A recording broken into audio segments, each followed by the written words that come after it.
François Ruffin, bonjour. Bonjour. Merci d'être avec nous. Vous publiez « Il est où, virgule, le bonheur ?» au Lien qui libère, les maisons d'édition, mais sans point d'interrogation, pourquoi ? Parce que je sais un peu où il est, et donc voilà, j'ai pas mis de point d'interrogation, parce que quand même, je le dis un peu. C'est-à-dire que je pense qu'on vit une époque particulière.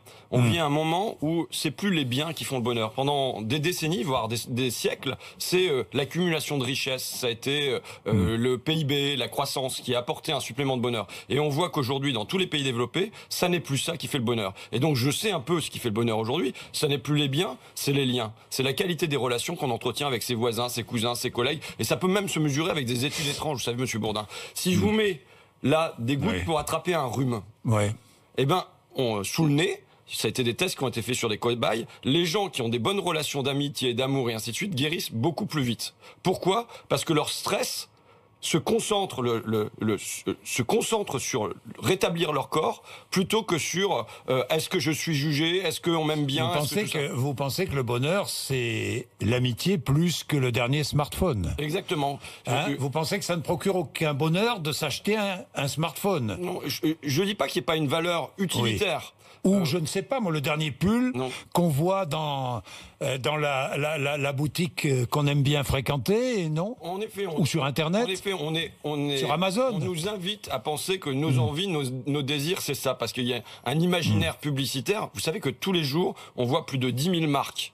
10 000 marques par jour. La publicité aujourd'hui, elle est partout. Elle nous envahit. Donc forcément, ils viennent à l'intérieur de notre cerveau et nous font croire que c'est ça qui va faire notre bonheur. C'est-à-dire que le dernier iPhone, c'est pas seulement pour sa valeur utilitaire. Je conteste pas. Moi, j'ai un téléphone portable. Vous en avez un. C'est bien utile pour pouvoir appeler. Mais ça revêt une valeur sociale. C'est-à-dire qu'on estime que on s'élève dans la société. On reste à la hauteur. Keep up with the Jones, on dit en anglais. C'est-à-dire rester à la hauteur des Durand parce qu'on a le dernier iPhone qu'on va pouvoir montrer à ses voisins. Et moi, je suis persuadé qu'aujourd'hui, le bonheur, le progrès, il est plus technologique, c'est le progrès humain qui compte. Vous avez un iPhone, vous ? Non, j'ai un Samsung. Bon, Samsung, oui, enfin, c'est pareil. Oui, j'ai un téléphone portable. C'est coréen au lieu d'être américain. Oui, c'est pas le même prix. Mais bon, non, c'est pas le même prix. Mais ça dépend du Samsung. Mais en tout cas, c'est quelle vision du bonheur on a pour l'avenir. Est-ce que la réussite, c'est d'avoir une Rolex à 50 ans ? Est-ce que ce qu'on nous vend en commission des affaires économiques à l'Assemblée nationale avec la Startup Nation, c'est que c'est le téléphone connecté au frigo avec la 5G qui va faire notre bonheur ? Non, je crois pas que c'est ça. Je crois qu'aujourd'hui, c'est la qualité des relations qu'on entretient les uns avec les autres. C'est pour ça que je place au cœur de ma réflexion politique les métiers du lien, c'est-à-dire assistante maternelle, auxiliaire de vie sociale, accompagnant d'enfants en situation de handicap, animateur périscolaire, toutes ces personnes qui s'occupent de ce qu'on a de plus précieux, nos bébés, nos personnes âgées, nos personnes handicapées, et qui aujourd'hui sont sans statut et sans revenu, c'est-à-dire dévalorisées dans la société. Pourquoi ? Parce qu'on est dans une société qui méprise les liens et qui hyper valorise les liens. Alors, consommez moins, vous ne croyez pas à la croissance verte, vous nous direz pourquoi dans la deuxième partie de cette interview, mais François Ruffin, Emmanuel Macron est à Amiens pour 2 jours, vous êtes un enfant de la Picardie, il est un enfant de la Picardie, vous partagez la même terre, vous allez manifester aujourd'hui contre lui. Je vais accueillir le président de la République à la Citadelle puisqu'il vient inaugurer. Donc je serai notamment avec la famille d'une personne qui est décédée sur le chantier d'insertion de la Citadelle. Voilà. Donc et en même temps, il est venu déjà il y a 2 ans maintenant. On l'attendait depuis longtemps en fait. Il est venu depuis il y a 2 ans et il a garanti au Whirlpool à l'époque que tout le monde aurait du boulot. Pas de souci, tapez la main sur l'épaule, on va s'occuper de vous et tout ça. Et aujourd'hui, ça a été un désastre. Moi, j'ai fait une lettre à l'Élysée, en alerte, après la reprise par WN, pour leur dire, regardez ce que font les ouvriers. Il y a 190 ouvriers à l'intérieur, ils font rien. Ils font des poules, ils fabriquent des tours Eiffel avec des pattes en formation. Bon, c'est des trucs un peu délirants. Ils passent leur temps à faire du débroussaillage. J'ai alerté l'Élysée, j'ai toujours pas eu de réponse. Résultat, l'entreprise... Mais l'État a aidé l'entreprise qui a succédé à Whirlpool. Ça s'est très mal passé, effectivement. Cette entreprise n'a pas trouvé les débouchés voulus. Aujourd'hui, sur le site, il y a une autre entreprise qui s'appelle Ageco qui a repris quoi ? 40 salariés, à peu près sur les 200 et quelques salariés, 40 salariés aujourd'hui. Au départ, Alors, ce matin, dans le courrier Picard, le président de la République vous répond indirectement et vous dit « C'est moi qui ai demandé à aller voir les anciens de Whirlpool demain matin. » Je crois que c'est demain matin, vendredi. Comme eux, j'y croyais. Comme eux, j'ai été déçu. Mais est-ce que le président de la République peut tout ? Non mais tel un monarque, il peut décider que chez Whirlpool, il y a telle entreprise qui va être aidée par les pouvoirs publics, qui va s'installer, qui va procurer du travail. ils ont mis 5 millions d'euros. Si vous mettez 5 millions d'euros dans une boutique, Monsieur Bourdin, vous allez regarder ce que deviennent ces 5 millions d'euros. Là, il n'y avait pas de projet industriel. On a commencé par fabriquer des batteries, des boîtes aux lettres électroniques, des ascenseurs. Il n'y avait rien. Ça n'a pas marché. Ça partait dans tous les sens.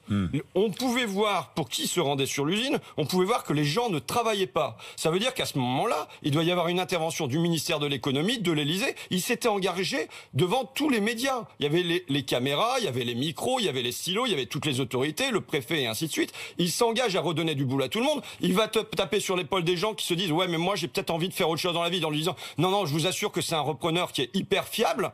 Et il les remet là-dedans. Et les gens, ils revivent un deuxième plan social derrière. Une catastrophe. Et en plus, ils se retrouvent avec 0 indemnité. Parce que là, le gars va pas avoir de pognon à mettre là-dedans. Donc je pense qu'il y a une responsabilité qui est la responsabilité du suivi. Je le dis, moi, si un jour, je mets 5 millions d'euros, ou si vous mettez 5 millions d'euros dans une boutique, vous allez suivre ce que vous ça les avez pas, moi non plus. Et si jamais vous êtes alerté, si jamais vous êtes alerté par les syndicats, si vous êtes alerté par le député de la circonscription, ça doit vous allumer une lumière et vous dire, bon sang, qu'est-ce qui se passe? Je me suis engagé auprès des salariés, je me suis engagé auprès des Français, je dois venir intervenir. Mais comment allez-vous vous allez l'interpeller? Qu'allez-vous faire? On verra, vous savez, aujourd'hui. En fonction. Non, mais je veux dire, aujourd'hui à Amiens. Parce que vous allez le rencontrer. Mais j'espère. Vous allez le côtoyer. Aujourd'hui à Amiens, il y a 1700 policiers qui ont été ramenés. En plus des 500 qui étaient déjà présents. Vous vous retrouvez après près de 2000 policiers dans une ligne comme Amiens. On imagine que ça va faciliter le contact entre les habitants. Vous aurez contact avec le président. Oui, mais d'accord, mais ce qui compte un peu, c'est aussi les Amiénois et les Whirlpool en l'occurrence. On voit bien que ça va faciliter le contact avec les habitants. Inauguration d'un pôle universitaire, un discours à destination de la jeunesse, une inspection du dispositif du service national universel, visite d'une maison France Service. Il va parler aussi du canal Seine-Nord, le financement, 107 km qui est indispensable. Vous ne vous réjouissez pas que le président de la République vienne dans votre ville, dans votre région, pour aider la ville et la région? Écoutez, on a vu l'effet de l'aide qu'il nous a apportée il y a 2 ans sur les sites des Whirlpool. Ça aboutit à la catastrophe. Le président de la République est le bienvenu à Amiens, comme il est le bienvenu partout sur le territoire de la République, comme le sont tous les citoyens. Donc il n'y a pas de difficulté de ce côté-là. Il est le bienvenu, pas de problème. Maintenant, les gens ont des choses à leur dire. Par exemple, il y a des accompagnants d'enfants en situation de handicap. Macron avait pris des engagements dans sa campagne et puis ensuite pour dire voilà, ils auront un salaire, ils auront un revenu. Est-ce qu'il y aura possibilité pour ces personnes, pour ces femmes, de se faire entendre du président de la République? À l'heure actuelle, j'en doute. Donc voilà, c'est pas le Messie vient pas nous dérouler un tas d'or. Hein, donc on préfère qu'il vienne quand même. Il décide de venir. Attendez, maintenant il faut voir le contexte dans lequel il vient. Et vous verrez le résultat. Non surtout. mais le résultat, mais il faut voir le contexte dans lequel il vient. Qu'est-ce qu'il vient faire en vérité? Le programme, le dessous des cartes, c'est le lancement de la campagne des municipales. Ah si, il y a une investiture politicienne. Oui. Ça m'étonne de vous, parce que vous n'êtes pas un spécialiste de ça. Oui, mais je suis pas spécialiste de ça, mais c'est pas moi qui en fais. En l'occurrence, c'est pas moi qui en fais. Mais il y a des fois où c'est trop gros. Quand il y a une investiture en marche qui est donnée à la maire en place, qui cumule les mandats, qui a 66 ans de mandat au compteur, qui est élu depuis 1986, c'est pas tout à fait le renouvellement de la vie politique. Et que la semaine suivante, le candidat de la République décide de venir à Amiens, c'est une heureuse coïncidence. Le renouvellement de la vie politique, vous le connaissez pas dans votre parti, hein, parce que ça fait combien de temps que votre président de parti est en politique, en tout cas, François Ruffin? Combien de temps? Je sais pas. Mais en tout cas, Jean-Luc Mélenchon... Entre 30 et 40 ans. D'accord, mais Jean-Luc... Voilà, non, mais je vous dis ça comme ça. Parce que vous parliez de renouvellement de vie politique. Jean-Luc Mélenchon ne cumule pas les mandats. Non, d'accord, mais il cumule les années. Je pense qu'il a encore sa place. Il ne cumule pas les mandats, mais il cumule les années. Nous avons le devoir de mêler l'expérience et la jeunesse. Moi, ce que je mets en cause, c'est le cumul des mandats. Bon, d'accord. Je hais le président de la République, disiez-vous. Jamais je n'ai dit ça. Ah bon? Vous l'avez jamais dit? Jamais je n'ai dit ça. Bon, d'accord. Jamais je n'ai dit ça. Parce que ça a été répété, ça a été... Oui, mais je vous mets au défi. Il y aura du fact-checking derrière de tous. Je vous mets au défi, Monsieur Bourdin, de trouver un endroit où j'ai dit je hais le président de la République. Plan d'urgence pour les hôpitaux publics. L'État va reprendre 10 milliards d'euros de dette des hôpitaux sur 3 ans. Un tiers de la dette. Ça veut dire quoi? Ça veut dire que ça va dégager de l'argent, notamment dans les hôpitaux, pour les hôpitaux qui sont accablés par cette dette et qui vont pouvoir consacrer une partie de l'argent de l'argent versé pour payer les intérêts de la dette, je ne sais pas moi, consacrer cet argent à ouvrir des lits ou à engager des infirmiers, des infirmières, des aides-soignantes. Ça vous plaît ou pas, ça? D'abord, l'improvisation. Le plan de financement de la sécurité sociale, il vient de passer à l'Assemblée. Il n'y avait rien à l'intérieur pour les hôpitaux. Et d'un seul coup... 1,5 milliard sur 3 ans. D'un seul coup, le président de la République se réveille et dit « Ah ben non, ça va pas », alors qu'on est dans une crise qui là dure depuis 6 mois et vraisemblablement, de manière souterraine, dure depuis encore plus longtemps. Donc c'est un réveil de dernière minute qui fait que, bon, c'est pas sérieux comme manière de faire. L'autre point, c'est que vous l'avez dit, dans votre question, il y a une forme de réponse. C'est-à-dire, ah ben, ça va pouvoir servir à ouvrir des lits, ça va pouvoir servir à payer mieux les soignants, ça va pouvoir servir à tout ça. Mais justement, là, on nous dit, peut-être qu'il y aura un peu de budget, tant mieux, on le prend. Bah peut-être, il y aura. C'est un effacement de dette. Peut-être, tant mieux. Non, c'est des intérêts de dette maintenant, que l'hôpital ne paie plus, ce qui va lui permettre d'investir. D'accord. La question qui devrait être posée centralement, c'est pas des questions de budget, c'est quel projet pour l'hôpital. Quel projet pour l'hôpital, et vous mettez les moyens en face. Et là, on agit juste en financier. On dit voilà, il va y avoir un peu de budget, on va grignoter par-ci, remettre par-là, biduler dans un sens, biduler dans l'autre sens, mais sans se demander quel est le projet pour l'hôpital. Parce qu'aujourd'hui, ce ne sont pas les urgences qui sont malades. Ce n'est qu'un symptôme du malade général de l'hôpital français. Donc, je ne sais pas si vous avez entendu ce professeur de médecine, le professeur Bigot, qui raconte le jeu des couveuses musicales. Vous n'avez pas entendu ça? Non. C'est quoi? Qu'est-ce qui se passe à Paris, en ce moment, il y a une épidémie de bronchiolite chez les bébés. Mais en fait, tous les ans, au moment du Beaujolais de niveau, il y a une épidémie, il raconte. Sauf que là, on a fermé 20 lits en petite enfance, en pédiatrie. Résultat, il n'y a plus de place pour les bébés parisiens qui viennent se faire soigner de bronchiolite. Et c'est une maladie qu'il faut prendre avec une relative rapidité. Qu'est-ce qu'ils font? Ils les envoient à Amiens, chez moi, les bébés parisiens sont très bienvenus. Ils les envoient à Caen, ils les envoient au Havre ou à Rouen. Enfin, et donc on a comme ça un jeu de couveuse médicale. C'est-à-dire, voilà l'accueil dans la vie pour un certain nombre de bébés qui souffrent de bronchiolite, c'est de se faire expatrier en province. C'est quand même particulier. On connaissait déjà le jeu des lits médicaux dans les hôpitaux, puisque moi je m'étais rendu à Saint-Nazaire au service des urgences, et le principal jeu des soignants le matin en arrivant, c'est pas se demander comment va mon patient, c'est à quel jeu je vais jouer à 3D Tetris avec les lits dans les couloirs et dans l'Algeco pour que tout le monde puisse rentrer. Voilà où on est l'hôpital français. Et donc, pour ça, il suffit pas de dire, il y aura une enveloppe. Donc l'effort est insuffisant. C'est clair. C'est ce que vous dites ce matin. Ça sera pas à moi d'en juger. Ça sera aux urgentistes, ça sera aux infirmiers, ça sera à ceux qui vivent ça et aux patients d'en juger. Bien. Dans la rue le 5 décembre, vous serez dans la rue le 5 décembre.